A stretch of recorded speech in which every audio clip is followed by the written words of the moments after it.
दूसरी चीज कि उसका लैंड यूज है क्या। अगर सपोजिवली खादर की जमीन है, एक एग्जांपल कह रहा हूं मैं आपसे, खादर कहते हैं फ्लड एरिया, तो वहां पे क्या अलाउड है, क्या वहां पे आप बड़ी बड़ी बिल्डिंगें खड़ी कर सकते हैं? या किसी फार्मर की जमीन है तो क्या आप लीगली वहां पर अपना आशियाना बसा सकते हैं कि नहीं बसा सकते? बिल्कुल, इस बात को हम कंटिन्यू रखेंगे क्योंकि वक्त एक छोटे से ब्रेक का यहाँ पर है। ब्रेक के बाद हम जब वापस आएंगे तो सवाल और जवाब का ये सिलसिला चलता रहेगा। कुछ और सवाल जो काफ़ी गंभीर हैं उनको भी हम जानने की कोशिश करेंगे। भारत के पहले रियल एस्टेट गुरु तरुण सिंह जी लगातार हमारे साथ मौजूद हैं। एक छोटा सा ब्रेक, प्रॉपर्टी हेल्पलाइन जारी रहेगा।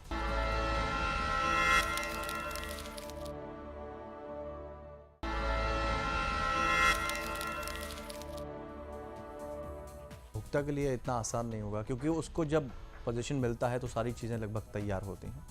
अगर एक साल के अंदर उसका कोई ड्यूरेशन होता है, कैसे पता करेगा एक उपभोक्ता कि किस मटेरियल का इस्तेमाल हुआ है, किन चीज़ों का इस्तेमाल हुआ है, जो क्वालिटी उसको बताई गई है वही क्वालिटी मिली, कैसे पता कर सकता है? सर आज देखिए, दो चीज़ें इसमें समझने वाली हैं। आज जो डेवलपर एक्चुअली मार्केट के अंदर बैठ के कंस्ट्रक्शन कर रहे हैं, जो लोग एक्चुअली काम कर रहे हैं, जेन्युइन सोच के साथ चल रहे हैं, तो वहाँ तो all the developers are well informed, सब बहुत डिफरेंट विजन के साथ। आज बहुत डिफरेंट मार्केट है हमारी।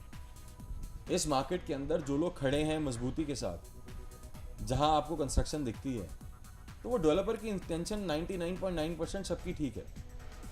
जिसने कंस्ट्रक्शन स्टार्ट की है उसने इसी इंटेंशन से करी है कि वो डेवलपर डेवलप करके कंज्यूमर को खुश रख सके। सो ये है डेवलपर का एंगल, जो समझना बहुत जरूरी है। दूसरा एंगल ये है कि आज मैंने ऐसा कोई कस्टमर नहीं देखा पिछले इतने सालों में जिसने बुकिंग कराई हो किसी प्रोजेक्ट में। 99.9% लोग खुद चल के साइट पे जाते हैं क्योंकि मेहनत की कमाई लगी है। बिल्कुल 2 महीने, 3 महीने, 5 महीने, 6 महीने के अंदर एक बारी चक्कर जरूर मार के आते हैं कि मैंने जहां पैसा लगाया, जहां पे मेरा आशियाना बनेगा या जहां मेरी दुकान बनेगी या जहां मेरा ऑफिस बनेगा, उसमें क्या डेवलपमेंट हो क्या रही है, कंस्ट्रक्शन किस स्टेज पे पहुंची है, क्या मटेरियल यूज हो रहा है। ये सब बड़ी लॉजिक वाली चीजें हैं। कंस्ट्रक्शन की क्वालिटी समझने के लिए आपको कोई कोर्स करने की जरूरत नहीं है। पिलर की स्ट्रेंथ समझने के लिए आपको किसी स्पेशलाइज कोर्स की जरूरत नहीं है।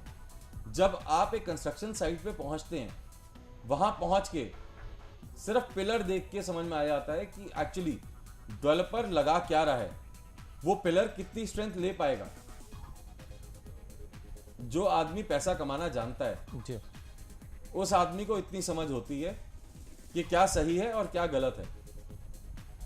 सो हमेशा अपनी सोच के हिसाब से, अपनी समझ के हिसाब से देखें और परखें। अक्सर बिल्डर पेमेंट शेड्यूल की बात करते हैं, क्योंकि मेल में भी हमसे कई लोगों ने इस तरह की बात पूछी। पेमेंट शेड्यूल बिल्डर देता है, उसकी आड़ में कभी कभी धोखा हो जाता है। एक उपभोक्ता को तब पता लगता है जब तक वो लुट चुका होता है, उसका पैसा बर्बाद हो जाता है। उसके लिए क्या करना चाहिए? देखिए, आज मार्केट ना बहुत सोफिस्टिकेटेड लेवल के ऊपर है। जो सर्विस लेवल, सर्विस एक्सेलेंसी एक वर्ड है जिसको आज हर एक डेवलपर समझता है। एंड ऑफ द डे तेल तो तिलों में से ही निकलना है। बहुत कम लोग हैं ऐसे जो शायद कंस्ट्रक्शन लिंक प्लान या पेमेंट प्लान के ऊपर धोखाधड़ी करने की कोशिश कर रहे हैं। अगर कोई आदमी बाय चांस थोड़ी सी पेमेंट ज़्यादा ले रहा है टाइम से पहले, तो ये तो जब आपने एग्रीमेंट किया था या बुकिंग फॉर्म भरा था तो उस समय आपको पता ही था कि स्टेज वाइज कंस्ट्रक्शन चलेगी, एक्सकवेशन होगी तो इतना पैसा देना है, पहले फ्लोर की फाउंडेशन रखी जाएगी तो उस पर क्या देना है, जब दूसरा फ्लोर बन चुका होगा स्ट्रक्चरली तो उस पर क्या देना है। तो customer is well inform today. अगर कंस्ट्रक्शन हो रही है और आप पेमेंट एज पर प्लान दे रहे हैं तो मुझे नहीं लगता कि डेवलपर की कोई गलती है। देखिए, मेरा मानना यह है कि हम जो मार्केट में लोग काम कर रहे हैं, ना ही सिर्फ रियल एस्टेट ही नहीं, any industry that you look at, even financial sector, because financial sector का काफ़ी एक्सपीरियंस रहा है मुझे। मैंने 9-10 साल वहाँ भी लगाए हैं अपने ज़िंदगी के एट प्रोफेशनल लेवल्स। अगर कोई आदमी आज मार्केट के अंदर आपका पैसे का कस्टोडियन बन के बैठा है, इंश्योरेंस इंडस्ट्री के अंदर आप प्रीमियम देते हैं तो ऑर्गेनाइजेशन चलती है, आपके पैसे के ऊपर आपको रिटर्न दी जाती है। बैंकिंग में आप पैसा जमा करते हैं अपने अकाउंट के अंदर, फ्लोट मेंटेन होता है, फ्लोट मेंटेन होने की वजह से बैंक उसको फर्दर लोन देता है और उस पर इंटरेस्ट कमाता है और आपको भी इंटरेस्ट देता है। वैसे ही रियल एस्टेट के अंदर डेवलपर अपने पैसे लगाता है, लैंड लेता है, आप उसके पास बुकिंग कराते हैं, so he is a custodian and he constructs. वो कुछ आप सहयोग करते हैं, कुछ सहयोग वो खुद करता है और बिल्डिंग बनती चली जाती है। बिल्कुल। पेमेंट शेड्यूल को लेकर जो कि हम लोग बात भी कर रहे थे, उसमें कभी कई बार ऐसा होता है कि बिल्डर ने जो पेमेंट शेड्यूल दिया है वो उपभोक्ता की समझ से बाहर हो जाता है। उसमें क्या टेक्निकली चीज़ें ऐसी होती हैं जो उसको एक यूज़र को समझना चाहिए, जो इन्वेस्टर्स है उसको समझना चाहिए? सर बड़ा सिंपल है, जब भी आप किसी प्रोडक्ट को लेने की का डिसीजन लेते हैं, जैसे सपोजिवली आपके पास एक चैनल पार्टनर आए या आपने इंटरनेट पे देखा या आपने अखबार में पढ़ा कि एक फलाना XYZ project Greater Noida West के अंदर या एक्सप्रेस वे के ऊपर या नोएडा के या गुड़गांव के या भोपाल के किसी सेक्टर में लॉन्च हुआ है या चल रहा है या बन रहा है, तो आप क्या करते हैं? आप कंपनी को कांटेक्ट करते हैं या तो डायरेक्टली या अपने ब्रोकर के थ्रू। तो आपका ब्रोकर आपसे एक एप्लीकेशन फॉर्म भरवाता है, वो भरवाने से पहले आपको बताता है कि ये इस तरीके से इस टाइम पे इस स्टेज के ऊपर आपको इतना % पेमेंट या इतना अमाउंट डेवलपर के पास जमा कराना है। सो जब आपने बुकिंग कराई थी तो वो पेमेंट प्लान आपके पास ऑलरेडी था। अगर तो डेवलपर आपसे अनड्यू डिमांड करता है, फॉर एग्जांपल आपको 70% पेमेंट 9वें फ्लोर के बनने तक देनी थी। अगर कोई डेवलपर आपसे कहता है कि नहीं अब तो मेरी 4 मंजिल बनी है और आप वो अमाउंट पे करिए, तो आपका अपना राइट है। वी हैव कोर्ट्स, वैसे तो कोर्ट्स भी जाने की जरूरत है, डेवलपर को सीधे मना कर सकते हैं कि जी आपने पेमेंट प्लान मुझे ये दिया था, इसके अंदर लिखा था कि 8वें फ्लोर पे मुझे 70% पैसा देना है और 4थे फ्लोर पे सिर्फ 40% देना है। तो जब आपका 8वां फ्लोर बना ही नहीं अभी तक, तो आप पैसे किस बात के मांग रहे हैं? और लीगली आपको कोई भी टच नहीं कर सकता।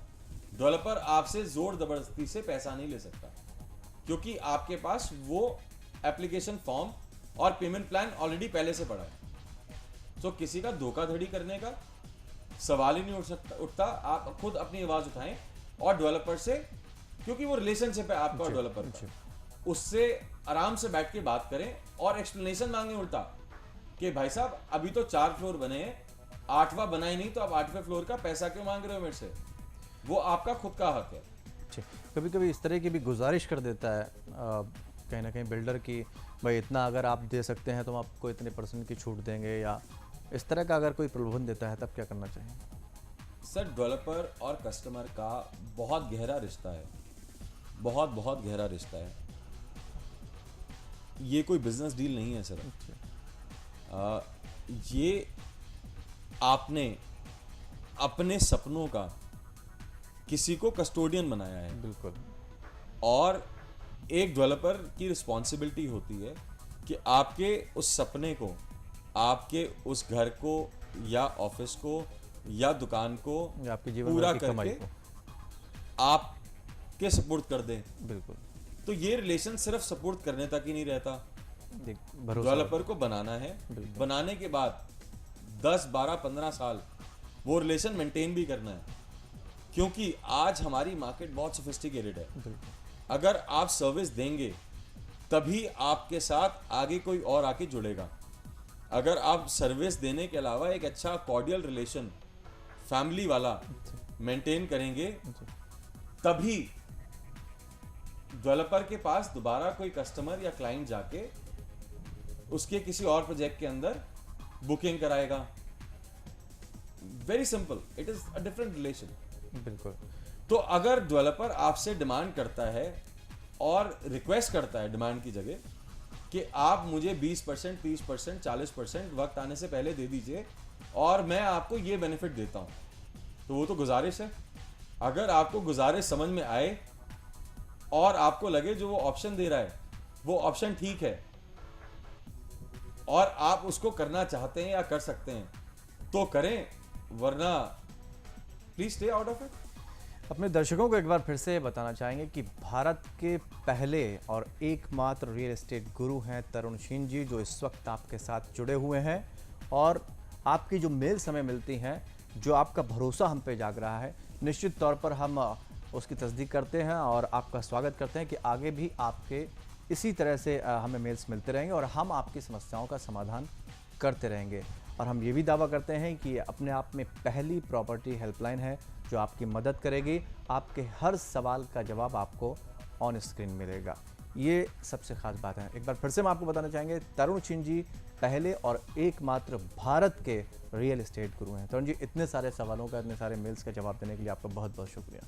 It's a honour for me, मेरी रिस्पॉन्सिबिलिटी है और मैं हमेशा ज़िंदगी भर कोशिश करूँगा कि आज जिन जिन इंडस्ट्रीज़ के अंदर हमारे कदम हैं जी, उन सारी इंडस्ट्रीज़ के अंदर अपनी सारी रिस्पॉन्सिबिलिटीज़ पूरा करते हुए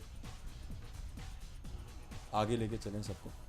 उम्मीद करते हैं, बहुत बहुत शुक्रिया। और हम यही उम्मीद करते हैं कि आपका ये प्यार हमें मिलता रहेगा और साथ ही हम आपसे ये भी कहना चाहेंगे कि आप हमारे साथ जुड़ेंगे और ये तो अभी आगाज़ है। अभी तो आपको भी हमें अंजाम तक पहुंचाना है कि आपकी प्रॉपर्टी आपको मिल सके, आप सही नियमों की जानकारी रख सकें। ये हमारा सबसे बड़ा मकसद है और यही तरुण सिंह जी का भी मकसद है। मेल के ज़रिए जो आपकी टेलीविज़न स्क्रीन पर मेल फ्लैश हो रहा है, उस पर आप हमें अपनी मेल भेज सकते हैं। फिलहाल इतना ही, नमस्कार।